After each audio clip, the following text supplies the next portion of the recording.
should take it slow.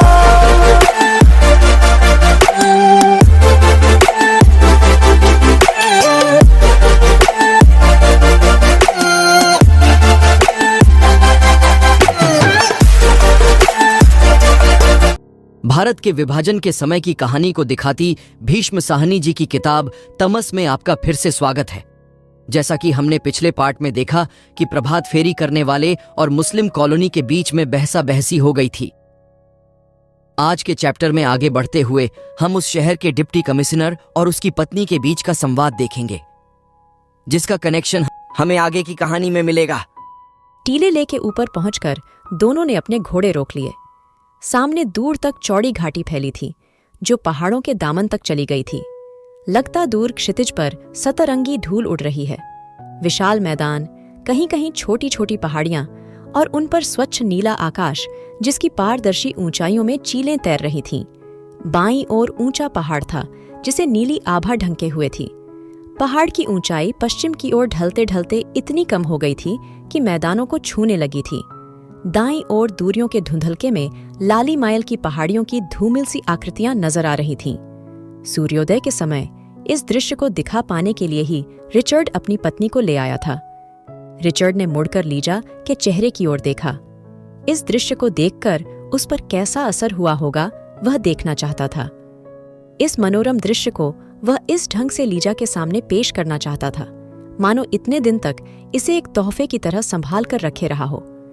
प्रातः की सुहावनी हवा में लीजा के सुनहरे बाल हौले हौले उड़ रहे थे। उसकी नीली आंखों में एक विशेष प्रकार की स्वच्छता और चमक थी।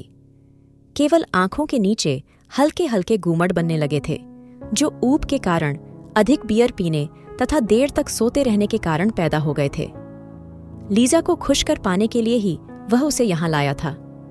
अब की बार लगभग 6 महीने के बाद लीजा विलायत से लौटी थी, और रिचर्ड नहीं चाहता था कि पिछली कहानी फिर से दोहराई जाए और लीजा नई जगह पर ऊबने लगे और परेशान होकर फिर विलायत लौट जाए। यदि लीजा को यह शहर पसंद नहीं आया तो यहाँ का निवास दोनों के लिए नरक बन जाएगा। वह दिन भर दफ्तर में काम करने के बाद लौटेगा तो दोनों के बीच कोसाकासी शुरू हो जाएगी। रिचर्ड ने मन ही मन पक्का इरादा कर लिया था कि सुबह का वक्त वह लीजा के साथ बिताया करेगा। इसी कारण पिछले 1 हफ्ते से जब से लीजा आई थी, वह कभी ठंडी सड़क पर, कभी टोपी पार्क में तो कभी घुड़सवारी पर उसे बाहर लाता रहा था। अपनी ओर से लीजा भी पूरी कोशिश कर रही थी कि वह भी रिचर्ड की रुचियों में रुचि लेने लगे और अपने मन को लगाए रखे। जिले के डिप्टी कमिश्नर की पत्नी के नाते लीजा अकेली भी छावनी सदर में घूमती तो देसी लोग उठ उठकर सलाम करते थे, भाग भाग कर उसका हुक्म बजा लाते थे। पर कोई यहाँ तक अकेला घूम सकता है, और डिप्टी कमिश्नर का समय अपना समय नहीं होता। इसलिए दोनों के ही मन में अंदर ही अंदर इस बात का खटका भी था कि वह ज्यादा देर तक चल पाएगा या नहीं, चाहते हुए भी निभ पाएगा या नहीं। वह सुंदर है, लीजा बोली। वह सामने पहाड़ कौन सा है? क्या यहीं से हिमालय के पहाड़ शुरू हो जाते हैं? हाँ, यही समझो, रिचर्ड ने प्रोत्साहित होकर कहा। और यह घाटी आगे चलकर ऊंचे पहाड़ों के बीच सैकड़ों मील दूर तक चली गई है। कितनी सुनसान सी घाटी है, लीजा बुदबुदाई। नहीं लीजा, यह बड़ी ऐतिहासिक घाटी है। हिंदुस्तान में आने वाले सभी हमलावर इसी रास्ते से आए थे, मध्य एशिया से आने वाले भी और मंगोलिया से आने वाले भी। रिचर्ड का उत्साह बढ़ रहा था। अलेक्जेंडर भी इसी रास्ते हिंदुस्तान में आया था। आगे चलकर घाटी 2 रास्तों में बंट गई है। एक रास्ता तिब्बत की तरफ चला गया है, दूसरा अफगानिस्तान की तरफ। इसी रास्ते सौदागर लोग भी और बुद्ध धर्म के प्रचारक भी दूर दूर तक जाते थे। बड़ा ऐतिहासिक इलाका है। मैं तो पिछले महीने भर से इसमें घूम रहा हूँ। इतिहासकार के लिए तो यह इलाका बेशकीमत है। जगह जगह पुरानी इमारतों के खंडहर हैं, किले, बुद्ध विहार, सराय। तुम तो रिचर्ड यूं बातें कर रहे हो जैसे यह तुम्हारा अपना देश हो, लीजा ने हंसकर कहा। देश अपना नहीं है लीजा, पर इतिहास का विषय तो अपना है, रिचर्ड ने मुस्कुराकर कहा। फिर घुड़सवारी का बेंत पहाड़ी की ओर दिखाते हुए बोला, उस पहाड़ के पीछे करीब 17 मील की दूरी पर टेक्सिला के खंडहर हैं। टेक्सिला जानती हो ना? हाँ, नाम सुना है। वहां किसी जमाने में बहुत बड़ी यूनिवर्सिटी हुआ करती थी। लीजा मुस्करा दी। वह समझ गई कि रिचर्ड अब घाटी का सारा इतिहास सुनाएगा। उसे रिचर्ड का उत्साह अच्छा लगा। रिचर्ड सूखे पत्थरों के बारे में भी बड़े उत्साह से बातें कर सकता है। इसमें बच्चों जैसा कुतूहल है, डिप्टी कमिश्नर होने के बावजूद एक प्रकार का भोलापन है। काश कि वह भी इन बातों में दिलचस्पी ले सकती। वहां पर एक म्यूजियम भी है, तुम्हें अच्छा लगेगा। वहां से हाल ही में मैं गौतम बुद्ध का एक बुत लाया हूं। क्यों? पहले तुम्हारे पास क्या कम बुत थे जो एक और उठा लाए हो? वहां नजदीक ही खुदाई हो रही थी, बहुत से बुत मिले हैं। क्यूरेटर ने एक बुत मुझे भेंट किया है। लीजा की आंखों के सामने बंगले का बड़ा कमरा घूम गया, जिसमें रिचर्ड ने तरह तरह के बुत और भारतीय लोक कला के नमूने सजा रखे थे और अलमारियों में किताबें ठसाठस भरी थीं। यही धुन इसे कीनिया में भी सवार रहती थी। वहां अफ्रीका की लोक कला के नमूने भरता रहता था, तरह तरह के तीर कमान, मणके, पक्षियों के पर, टोटम, और यहाँ बुत इकट्ठे करता रहता है। लीजा का ध्यान फिर आसपास के दृश्य की ओर गया। बाईं ओर नीचे छोटे छोटे पेड़ों का घना जंगल था। उसी के अंदर से घोड़े चलाते हुए वे टीले के ऊपर आए थे। जंगल में से निकलकर टीले के ऊपर जाने पर दृश्य खुल गया था। दाईं ओर छोटे छोटे टीले थे और उनके आगे मैदान था जो फैलकर दूर धुंधलके में खो गया था।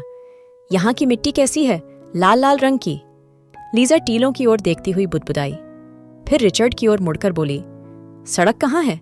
या क्या हम फिर से जंगल के रास्ते ही लौट कर जाएंगे? फिर मजाक के से स्वर में बोली, वह सड़क तो दिखाओ जिस पर से अलेक्जेंडर हिंदुस्तान आया था।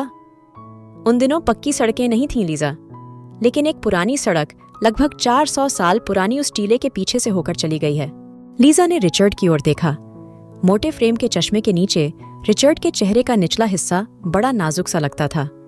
लीजा का मन हुआ रिचर्ड उस इलाके के पत्थरों खंडहरों की चर्चा छोड़कर उसके साथ लाड प्यार की बातें करे, पर रिचर्ड अपनी लहर में बोले जा रहा था। इस इलाके के लोग भी बहुत पुराने जमाने से सैकड़ों बरसों से यहाँ बसे हुए हैं। फिर लीजा की ओर घूमकर बोला, क्या यहाँ के लोगों को तुमने ध्यान से देखा है?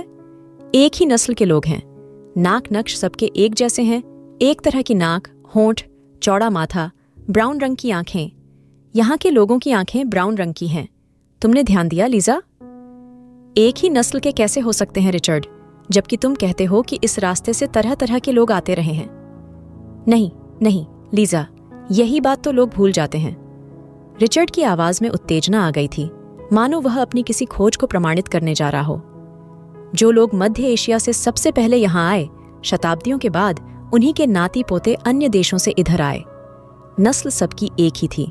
वे लोग जो आर्य कहलाते थे और 1000 वर्ष पहले यहाँ पर आए, और वे भी जो मुसलमान कहलाते थे और लगभग 1000 वर्ष पहले यहाँ पर आए, एक ही नस्ल के लोग थे। सभी एक ही मूल जाति के लोग थे। इन बातों को ये लोग भी जानते होंगे। यहाँ के लोग कुछ नहीं जानते, ये वही कुछ जानते हैं जो हम इन्हें बताते हैं। फिर थोड़ी देर तक मौन रहकर बोला, ये लोग अपने इतिहास को जानते नहीं हैं, ये केवल उसे जीते भर हैं। लीजा ऊबने लगी थी। रिचर्ड पर कोई धुन सवार हो जाए तो वह सब कुछ भूल जाता था। जितना अधिक वह अपनी धुन में खोता जाता, उतना ही अधिक लीजा पीछे धकेल दी जाती थी। अपनी किताबों में खोया हुआ रिचर्ड या तो डिप्टी कमिश्नर था या फिर इतिहास का खोजी। लीजा को वह बहुत चाहता था, लेकिन लीजा के लिए उसके पास समय नहीं था। घर में अलमारी के सामने खड़े खड़े किसी किताब के पन्ने पलटने लगता तो उसी में डूब जाता। इसी कारण लीजा जब ऊबने लगती तो उसकी ऊब का कोई ठिकाना नहीं होता था। हर चीज काटने को दौड़ती थी। नेटिव लोग जहर से लगने लगते और अंत में या तो वह नर्वस ब्रेकडाउन का शिकार हो जाती या फिर 6 महीने साल के लिए विलायत लौट जाती थी। यहाँ पर कोई पिकनिक स्पॉट भी है? लीजा ने रिचर्ड की बात काटते हुए पूछा। रिचर्ड को धक्का सा लगा, पर यह सवाल भी उसके लिए बहुत असंगत नहीं था।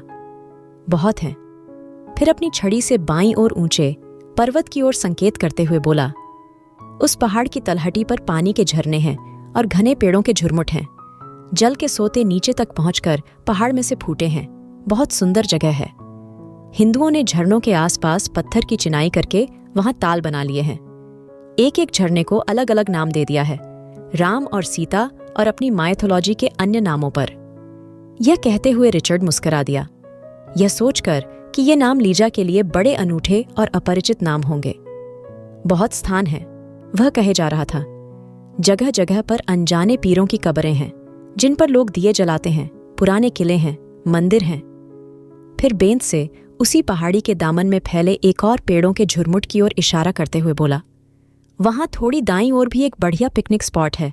वहां किसी पीर की कब्र है, मुसलमानों के किसी पीर की कब्र है। वहां पर वसंत के मौसम में एक अनूठा मेला लगता है। दूर दूर से नाचने गाने वाली औरतें जमा होती हैं और 15 दिन तक मेला लगा रहता है। दिन को लोग जुआ खेलते हैं, रात को नाच गाना होता है। तुम्हें कभी ले चलूंगा। क्या आजकल वहां मेला लगा है? हाँ, लगा है, पर इन दिनों जाना ठीक नहीं। क्यों? इन दिनों हिंदुओं और मुसलमानों के बीच तनाव पाया जाता है। दंगा फसाद का डर है। लीजा ने हिंदुओं और मुसलमानों की स्थिति के बारे में सुन रखा था, लेकिन वह इनके बारे में जानती बहुत कम थी। मैं तो अभी तक हिंदुओं और मुसलमानों को अलग अलग से पहचान भी नहीं सकती। तुम पहचान लेते हो रिचर्ड कि आदमी हिंदू है या मुसलमान? हाँ, मैं पहचान लेता हूं। घर का खानसामा क्या हिंदू है या मुसलमान? मुसलमान। तुम कैसे जानते हो? उसके नाम से, फिर उसकी छोटी सी दाढ़ी से, उसके पहनावे से भी, फिर वह नमाज पढ़ता है। यहां तक कि उसके खान पान के तरीके भी अलग हैं। तुम्हें सब मालूम है रिचर्ड? कुछ कुछ मालूम है। तुम कितना कुछ जानते हो। तुम्हें ढेरों बातें मालूम हैं। मैं तो कुछ भी नहीं जानती। तुम मुझे भी बताना रिचर्ड, मैं भी समझना चाहती हूं। और वह तुम्हारा सेक्रेटरी, वह जो उस रोज स्टेशन पर आया था, सफेद सफेद दांतों वाला, वह कौन है? हिंदू या मुसलमान? वह हिंदू है। तुमने कैसे जाना? उसके नाम से। तुम नाम से ही जान जाते हो? बड़ा आसान है लीजा। मुसलमानों के नामों के अंत में अली, दीन, अहमद ऐसे ऐसे शब्द लगे रहते हैं, जबकि हिंदुओं के नामों के पीछे ऐसे शब्द जैसे लाल, चंद, राम लगे रहते हैं। रोशन लाल होगा तो हिंदू, रोशनदीन होगा तो मुसलमान, इकबाल चंद होगा तो हिंदू, और जो इकबाल अहमद होगा तो मुसलमान। इतना कुछ तो मैं कभी भी नहीं जान सकूंगी, लीजा हतोत्साह होकर बोली। और वह टर्बन वाला आदमी कौन है जो तुम्हारी गाड़ी चलाता है, जिसके लंबी सी दाढ़ी है? वह सिख है। उसे पहचानना मुश्किल काम नहीं है, लीजा हंसकर बोली। सभी सिखों के नाम के पीछे सिंह लगा रहता है, रिचर्ड ने कहा। दोनों टीले पर से नीचे उतरने लगे। हवा में हल्की हल्की तपिश आने लगी थी। सूरज निकल आया था और वातावरण पर से रहस्य का झीना पर्दा उतरने लगा था। इस इलाके में घूमने का बहुत मजा है। तुम्हें अच्छा लगेगा लीजा। हर वीकेंड कहीं ना कहीं निकल जाया करेंगे। रिचर्ड का घोड़ा आगे आगे था। दोनों गोल गोल पत्थरों से आटे सूखे नाले को पार कर रहे थे। इस वीकेंड को कहां चलोगे? टेक्सिला? लीजा की आवाज में रिचर्ड को हल्का सा व्यंग्य का भास हुआ।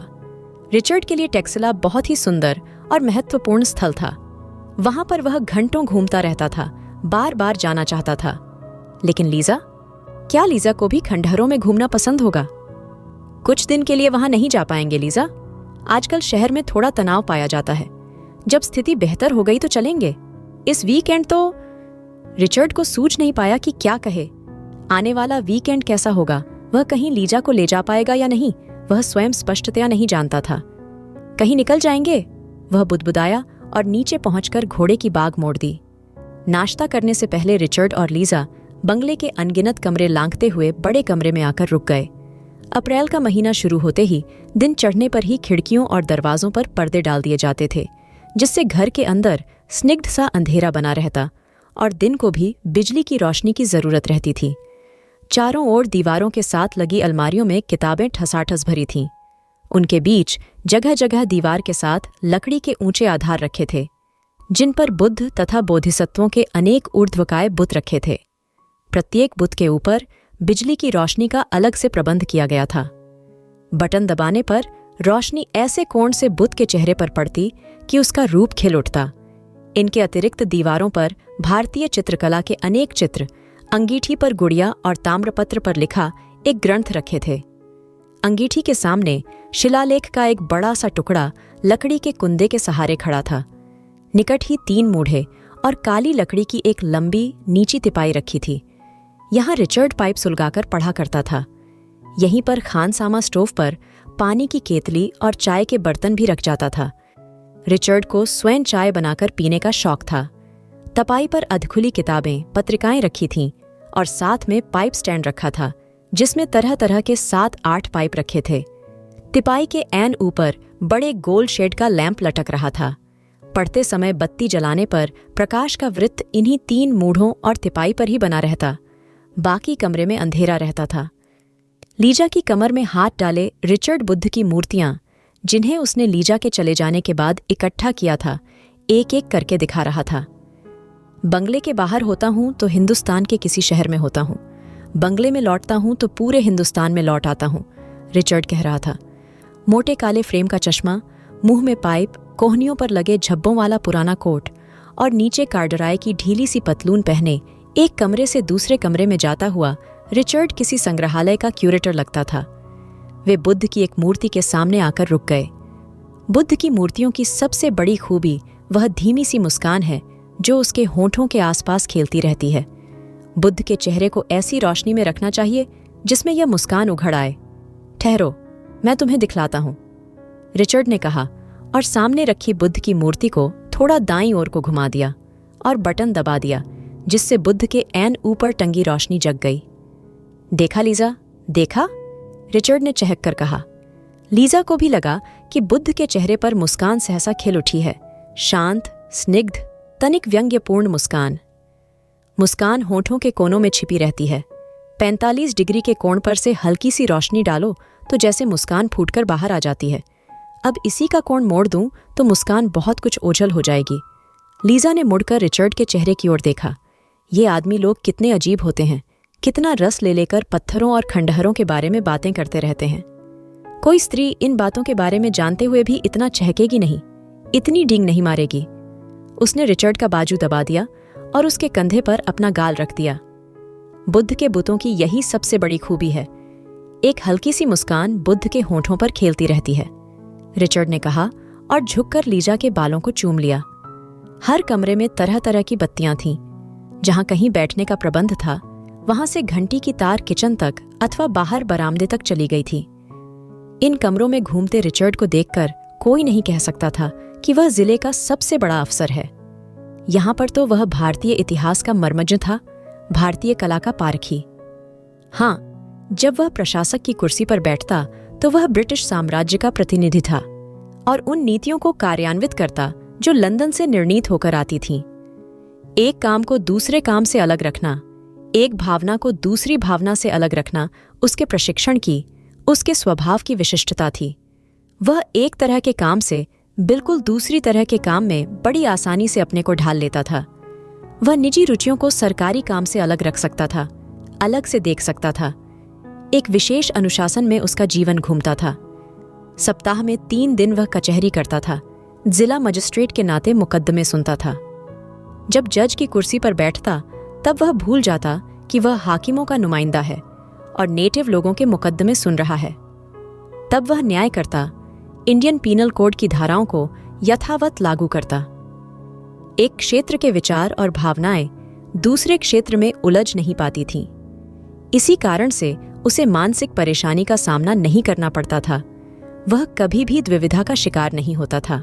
उसके अपने विश्वास क्या हैं, धारणाएं क्या हैं, इनके बारे में निश्चय से कुछ भी कह पाना कठिन था। शायद रिचर्ड ने यह सवाल अपने से भी कभी न पूछा होगा। जब कभी द्विविधा उठती तो वह अपने संवेदन को, अपने विचारों को अपनी डायरी में उंडेल देता था। प्रशासन के क्षेत्र में उसकी निजी मान्यताओं का कोई दखल नहीं था, बल्कि वे असंगत थीं। यह विचार कि हमारा आचरण हमारी मान्यताओं के अनुरूप होना चाहिए, एक ऐसा भोंडा आदर्शवाद है जिससे सिविल सर्विस में नाम लिखाते ही अफसर अपना पिंड छुड़ा लेता है। फिर रिचर्ड की अपनी भूमिका क्या थी? प्रशासन में उसका विशिष्ट योगदान किस बात में था? वह उस योग्यता में पाया जाता था जिससे वह ब्रिटिश सरकार की नीतियों को कार्यान्वित करता था। उस पैनी दृष्टि में था, उस सूझ में था जिससे वह स्थिति को समझ लेता था, तथ्यों को पकड़ लेता था। उस चौकसी में था जिससे बिना किसी आहट के ब्रिटिश सरकार की नीतियों को अमली जामा पहनाया जाता था। यूं तो यह सवाल ही असंगत है कि उसकी निजी मान्यताएं क्या थीं। कोई भी व्यक्ति अपना व्यवसाय चुनते समय उसके नैतिक पक्ष के बारे में सोचता ही कब है? वह तो केवल निजी लाभ और निजी हित के बारे में ही सोचता है। एक दूसरे की कमर में हाथ डाले दोनों डाइनिंग रूम की ओर चल पड़े। लीजा को घर में यही कमरा सबसे अधिक पसंद था। बलूत की लकड़ी की बनी काले रंग की गोल मेज के ऐन बीचों बीच पीतल की एक चौड़ी गोल तश्तरी रखी थी, जिसमें लाल गुलाब के फूल चुन चुनकर भर दिए गए थे। इस तश्तरी के ऐन ऊपर जालीदार शेड वाला बिजली का लैंप था, जो छत पर से लटक कर सीधा तश्तरी के ऊपर उतर आया था। रोशनी का वृत्त सीधा फूलों की तश्तरी पर पड़ रहा था और जालीदार शेड में से छन छन कर रोशनी टेबल पर रखी चीनी की सुंदर प्लेटों और उसके आसपास रखे लाल रंग के सर्विएटों पर पड़ रही थी। रिचर्ड को इस तरह की सजावट में रस मिलता था और लीजा जानती थी कि उसके साथ रहते हुए उसे रिचर्ड की ही सनकों के अनुरूप अपने को ढालना होगा। मेज पर नाश्ते के लिए बैठने से पहले रिचर्ड दहलीज पर ठिठका खड़ा रहा। क्या सोच रहे हो? लीजा ने रिचर्ड के कंधे पर सिर रखते हुए कहा। सोच रहा हूं कि कहां से शुरू करूं। तुम यहां के लोगों के बारे में जानना चाहती हो ना? यहां की स्थितियों के बारे में? मैं कुछ भी जानना नहीं चाहती। मैं यही जानना चाहती हूं कि तुम दफ्तर से कब लौटोगे। और लीजा हाथ बढ़ाकर रिचर्ड का वक्ष सहलाने लगी। रिचर्ड ने झुककर उसके होंठ चूम लिए। अभी से उबने लगी? उसे फिर से भास हुआ जैसे क्षितिज पर कोई बादल का टुकड़ा नमूदार हो गया है, जो धीरे धीरे बड़ा होने लगेगा, गहराने लगेगा और समय पाकर सारे आकाश को ढक लेगा। रिचर्ड ने उसे और ज्यादा जोर से बाहों में भींच लिया, पर रिचर्ड को इस दुलार में कोई विशेष रस नहीं मिल रहा था। इसके पीछे एक प्रकार की आशंका थी कि अब की बार लीजा के साथ कैसे दिन कटेंगे। अपने होंठों से लीजा के बाल और माथा और आंखें सहलाते हुए उसे किसी विशेष उत्तेजना का भास नहीं हो रहा था। रात को जिस देह को उत्तेजना और आग्रह के साथ वह लीजा की देह के साथ चिपटाए रहता था, इस समय वही देह उसे स्थूल और मांसल सी लग रही थी। लीजा को बहलाने के लिए वह केवल प्रेम का अभिनय कर रहा था, एक प्रकार का फर्ज अदा कर रहा था। तभी मेज के पीछे अंधेरे में खड़ा खानसामा धीरे से आगे बढ़ाया। रोशनी के वृत्त में पहुंचने पर उसकी सफेद वर्दी पर बंधा लाल रंग का कमरबंद चमक उठा। दबे पांव, तनिक भी आहट किए बिना वह मेज पर नाश्ता लगाने लगा। लीजा और रिचर्ड पहले ही की भांति एक दूसरे की बाहों से बंधे रहे। पहले पहल जब कभी खुले दरवाजे में खड़े वे एक दूसरे से प्यार कर रहे होते और कोई खानसामा या नौकर अचानक किसी काम से आ जाता तो लीजा ठिठक कर अलग हो जाती थी, पर रिचर्ड उसे बाहों में दबाए रखता और खानसामा अपना काम करता रहता। झेंप के कारण लीजा अपनी आंखें बंद कर लेती ताकि वह खानसामा की उपस्थिति को भूली रहे, पर धीरे धीरे वह समझ गई थी कि खानसामा एक नेटिव ही तो है, इस पर भी मामूली खानसामा है, इसलिए उसकी उपस्थिति को वह बाधा नहीं समझती थी। अब की बार तुम्हें जरूर किसी न किसी काम में दिलचस्पी लेते रहना चाहिए लीजा। किस काम में? कितने ही काम हैं। डिप्टी कमिश्नर की पत्नी तो जिले की प्रथम महिला गिनी जाती है। तुम जो भी काम हाथ में लोगी उसी में अन्य अफसरों की बीवियां तुम्हारी मदद करेंगी। मैं जानती हूँ। रेड क्रॉस के लिए चंदा इकट्ठा करो, फ्लावर शो का आयोजन करो, बच्चों का फीड तैयार करो, सैनिकों की मदद के लिए कपड़े और जूते इकट्ठे करो, यही ना? एक और संस्था भी है जो यहाँ खोलने का इरादा है, जानवरों की देखभाल और रक्षा के लिए। यहाँ पर अभी तक इस किस्म की कोई संस्था नहीं है। कैंटोनमेंट की सड़कों पर आवारा कुत्ते घूमते रहते हैं, उन्हें हटाना घोड़ा गाड़ियों में बूढ़े लंगड़े घोड़े जुते रहते हैं। इनका क्या करोगे? इन्हें मरवा देना चाहिए। इनसे काम लेते रहना तो जुल्म है। आवारा कुत्ते बीमारी फैलाते हैं, हलक जाते हैं तो लोगों को काट खाते हैं। तुम कोई सा काम चुन लो जिसमें तुम्हारी रुचि हो। तुम तो डिप्टी कमिश्नरी करो और मैं कुत्ते मरवाती फिरूं? मुझे क्या पड़ी है? उसने कहा। तुम मेरे साथ मजाक कर रहे हो। तुम हमेशा मेरे साथ मजाक करते हो। मैं मजाक नहीं करता। मैं तो चाहता हूं तुम किसी न किसी काम में रुचि लेने लगो। मैं तुम्हारे कामों में रुचि लूंगी। तुम मुझे बताओ जो सुबह बता रहे थे, हिंदुस्तानी लोगों के बारे में। रिचर्ड मुस्कुरा दिया। सुनो, सभी हिंदुस्तानी चिड़चिड़े मिजाज के होते हैं। छोटे से उकसाव पर भड़क उठने वाले, धर्म के नाम पर खून करने वाले सभी व्यक्तिवादी होते हैं और सभी सफेद चमड़ी वाली औरतों को पसंद करते हैं। लीजा को वाक्य का अंतिम अंश सुनते हुए लगा कि रिचर्ड फिर मजाके करने लगा है। लीजा की नजर में वह बड़ा विद्वान और योग्य व्यक्ति था, पर उसे यह भी लगता कि वह लीजा को जाहिल समझता है और उसके वाक्यों में अक्सर व्यंग्य छिपा रहता है। गंभीर विषय पर बात करते हुए भी वह सहसा एकाध वाक्य ऐसा लगा देता मानो मजाक कर रहा हो। इससे लीजा को शक होने लगता कि उसकी गंभीर बात में भी कोई तथ्य है या वह भी मजाक ही थी। तुम कोई भी बात मेरे साथ संजीदगी से नहीं करते, लीजा ने उलाहने के स्वर में कहा। संजीदगी से बात करने में दुखी क्या है? रिचर्ड ने खोए खोए मन से कहा। सुनो लीजा, यहां पर शायद कोई गड़बड़ हो। लीजा ने आंखें ऊपर उठाईं और रिचर्ड के चेहरे की ओर देखने लगी। क्या गड़बड़ होगी? फिर जंग होगी? नहीं, मगर हिंदुओं और मुसलमानों के बीच तनातनी बढ़ रही है, शायद फसाद होंगे। ये लोग आपस में लड़ेंगे? लंदन में तो तुम कहते थे कि ये लोग तुम्हारे खिलाफ लड़ रहे हैं। हमारे खिलाफ भी लड़ रहे हैं और आपस में भी लड़ रहे हैं। कैसी बातें कर रहे हो? क्या तुम फिर मजाक करने लगे? धर्म के नाम पर आपस में लड़ते हैं, देश के नाम पर हमारे साथ लड़ते हैं, ने मुस्कुरा कर कहा। रिचर्ड, चालाक नहीं बनो रिचर्ड, मैं सब जानती हैं। देश के नाम पर लोग तुम्हारे साथ लड़ते हैं और धर्म के नाम पर तुम इन्हें आपस में लड़ाते हो। क्यों? ठीक है ना?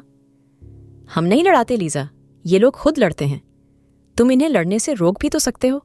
आखिर हैं तो ये एक ही जाति के लोग। रिचर्ड को अपनी पत्नी का भोलापन प्यारा लगा।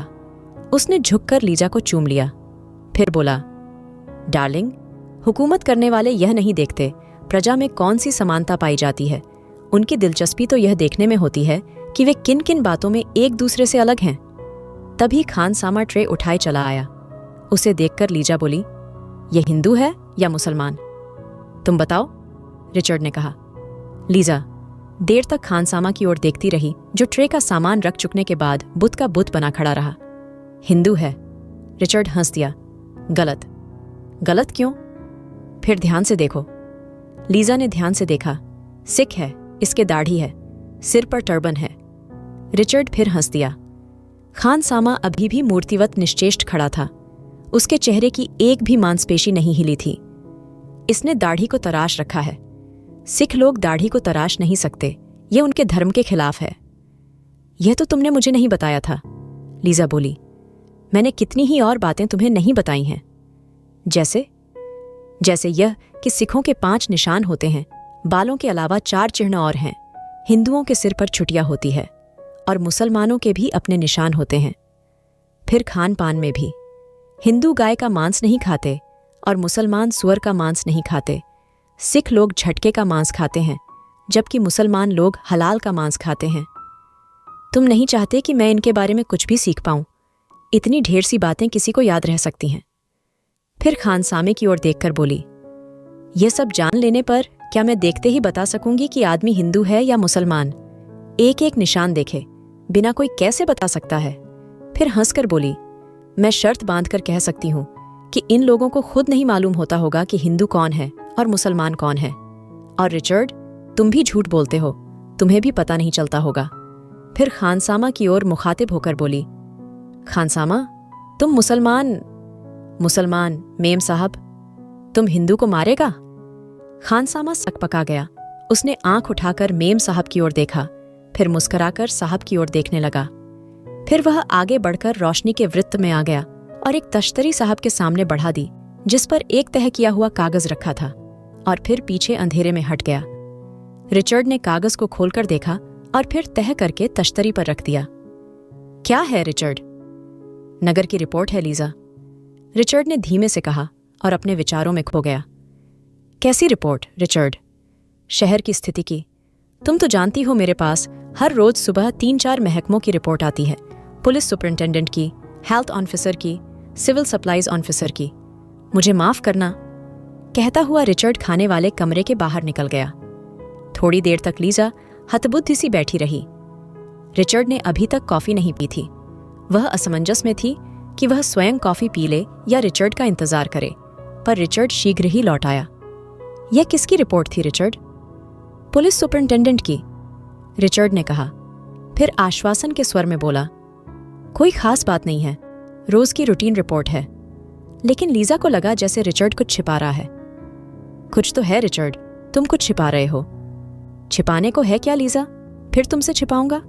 शहर की बातों से मुझे या तुम्हें लगाव ही क्या है कि मैं छिपाता फिरूं? फिर भी कुछ तो है। सुपरिंटेंडेंट ने क्या क्या लिखा है? उसने इतना भर लिखा है कि शहर में थोड़ा तनाव पाया जाता है हिंदुओं और मुसलमानों के बीच, मगर यह कोई नई बात नहीं है। हिंदुस्तान में आजकल जगह जगह यह तनाव पाया जाता है। फिर तुम क्या करोगे रिचर्ड? मुझे क्या करना चाहिए लीजा? मैं शासन करूंगा, और क्या करूंगा? लीजा ने आंखें ऊपर उठाई। तुम फिर मजाक करने लगे रिचर्ड? मैं मजाक नहीं कर रहा। अगर हिंदुओं और मुसलमानों के बीच तनाव पाया जाता है तो मैं क्या कर सकता हूं? तुम उनका झगड़ा निपटाओगे नहीं? रिचर्ड मुस्कुरा दिया और कॉफी का घूंट भरकर सहज भाव से बोला, मैं उनसे कहूंगा, तुम्हारे धर्म के मामले तुम्हारे निजी मामले हैं, इन्हें तुम्हें खुद सुलझाना चाहिए। सरकार तुम्हारी मदद करने के लिए पूरी तरह से तैयार है। तुम उनसे यह भी कहना कि तुम एक ही नस्ल के लोग हो, तुम्हें आपस में नहीं लड़ना चाहिए। तुमने मुझे यही बताया था ना रिचर्ड? जरूर कहूंगा लीजा, रिचर्ड ने तनिक व्यंग्य से कहा। दोनों चुपचाप कॉफी के घूंट भरते रहे। फिर सहसा लीजा का चेहरा चिंतित हो उठा। तुम्हें तो कोई खतरा नहीं है ना रिचर्ड? नहीं लीजा, अगर प्रजा आपस में लड़े तो शासक को किस बात का खतरा है? लीजा के जहन में बात उतरी तो उसकी आंखों में रिचर्ड के प्रति आदर भाव छलक आया। ठीक ही तो कहते थे। तुम कितना कुछ जानते हो रिचर्ड, तुम सचमुच बड़े समझदार हो। मैं यूं ही डर गई थी। मुझे जैक्सन की पत्नी ने एक बार बताया था कि हिंदुस्तानियों की किसी भीड़ को तितर बितर करने के लिए जैक्सन अकेला रिवॉल्वर हाथ में लिए भीड़ के पीछे पीछे भागने लगा था और वह पोर्टिको पर खड़ी देख रही थी और बेहद डर गई थी कि जाने क्या हो जाए। तुम सोचो रिचर्ड, अकेला जैक्सन और सड़कों पर लोगों की भीड़, कुछ भी तो हो सकता था। तुम चिंता नहीं करो लीजा। रिचर्ड ने कुर्सी से उठकर लीजा का गाल थपथ पाया और बाहर निकल गया। इसी के साथ हमारी आज की वीडियो खत्म होती है। मिलते हैं अगले चैप्टर में। Bye bye.